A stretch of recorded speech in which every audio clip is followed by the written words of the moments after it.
Je n'ai pas peur. Je suis né pour faire ça. France, 1429. A war-torn land for 75 years, crushed under the weight of English occupation. The 100 Years' War raged like a slow-burning fire, devouring a kingdom piece by piece. And in the middle of this, a peasant girl claimed she had been sent by God to turn the tide of history. Joan of Arc, a warrior, a prophet, a heretic, a saint, burned at the stake at just 19 years old. The ultimate contradiction, executed by those she fought to save. But who was she? A divine messenger, a military genius, or something else entirely?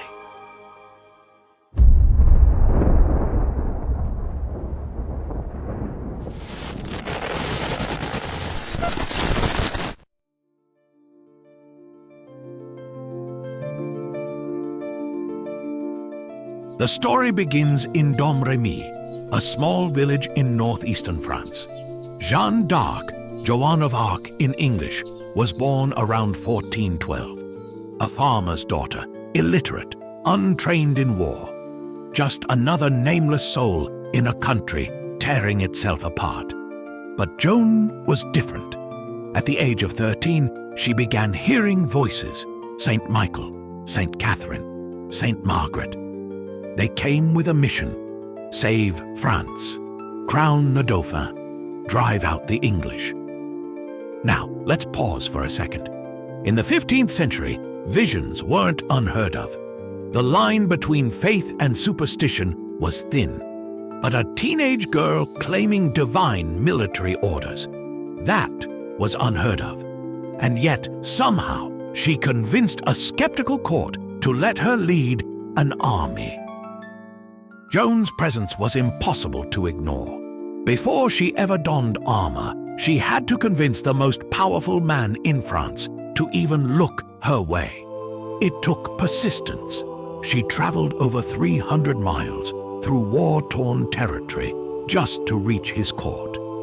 When she arrived, Charles VII, the uncrowned Dauphin of France, was cautious. To test her, he hid among his courtiers, dressing as one of them. But Joan saw through the deception instantly.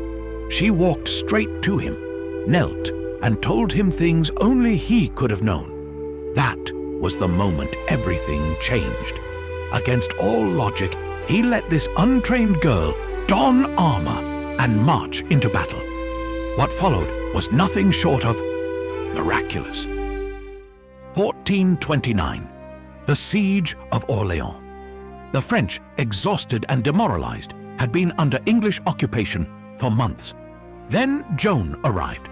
She rode at the front, banner in hand, not wielding a sword, but leading with sheer conviction. In the midst of battle, an arrow struck her, piercing through her armor. She fell, and for a moment, the army wavered. But then, she rose again. Wounded but undeterred, she pressed forward. Within 10 days, the tide turned.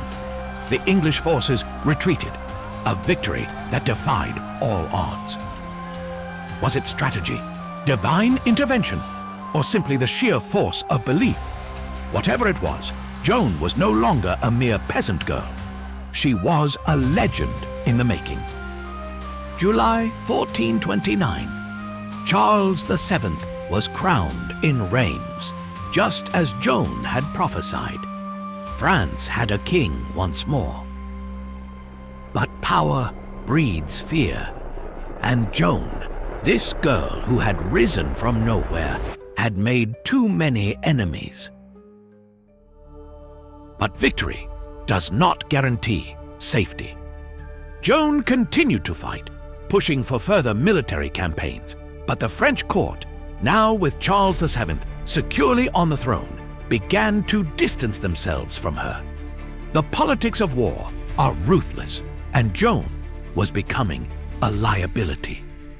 In May 1430, while defending the town of Compiègne from the Burgundians, she was thrown from her horse and captured. The Burgundians, allied with the English, saw an opportunity. They sold her to the English for 10,000 livres, silver paid in blood. Captured, betrayed, sold to the English for 10,000 livres of silver. But it wasn't the English who put her on trial.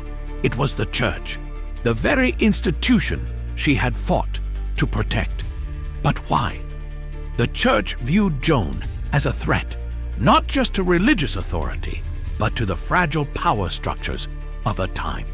She claimed divine visions without clerical approval, defied traditional gender roles, and wielded influence that rivaled the highest authorities.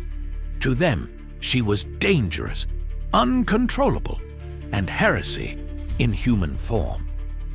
Meanwhile, the French court, having secured Charles VII's crown, saw little reason to risk conflict with the English over her fate.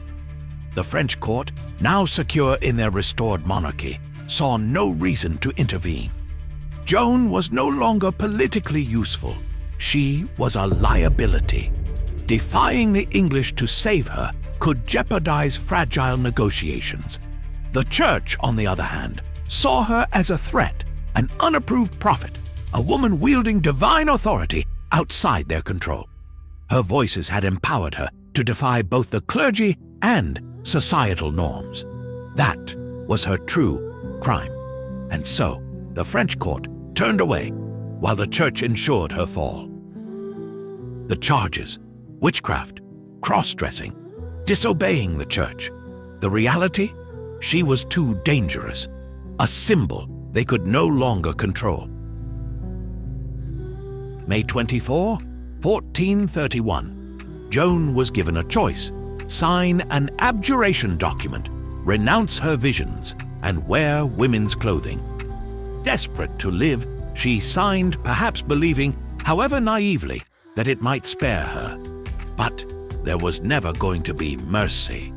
A few days later, she recanted, rejecting the confession forced upon her. At first, she complied, dressing in women's clothes as expected, but soon she was found in male clothing again. Was she coerced, or was this her final act of defiance? No one knows for sure, but to the court, it didn't matter. That was all they needed.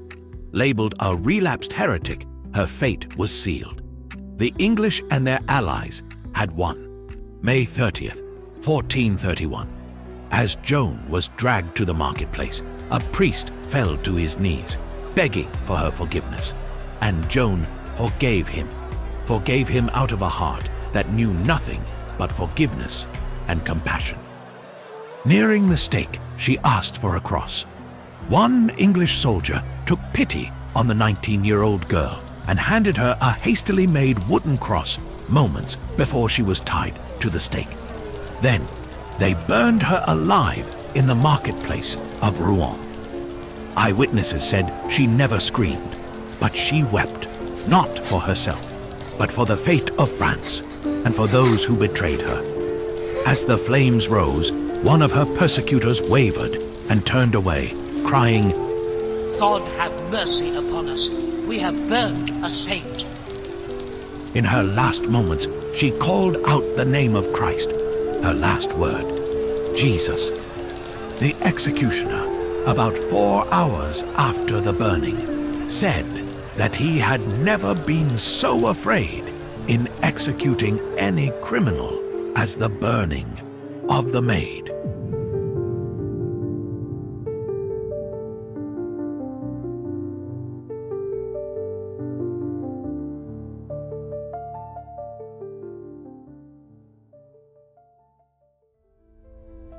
"25 years later, the Church declared her trial null and void. In 1920, she was officially canonized, a saint, eventually becoming France's national saint and heroine. Joan of Arc was a paradox, a warrior who never killed, a hero betrayed, a saint who suffered the fate of a witch. And still, centuries later, her story refuses to fade. Maybe because it speaks to something primal in us, the fear of the unknown, the cost of defiance. and the price of belief. Until next time, keep questioning, keep searching beyond the structure of what you know.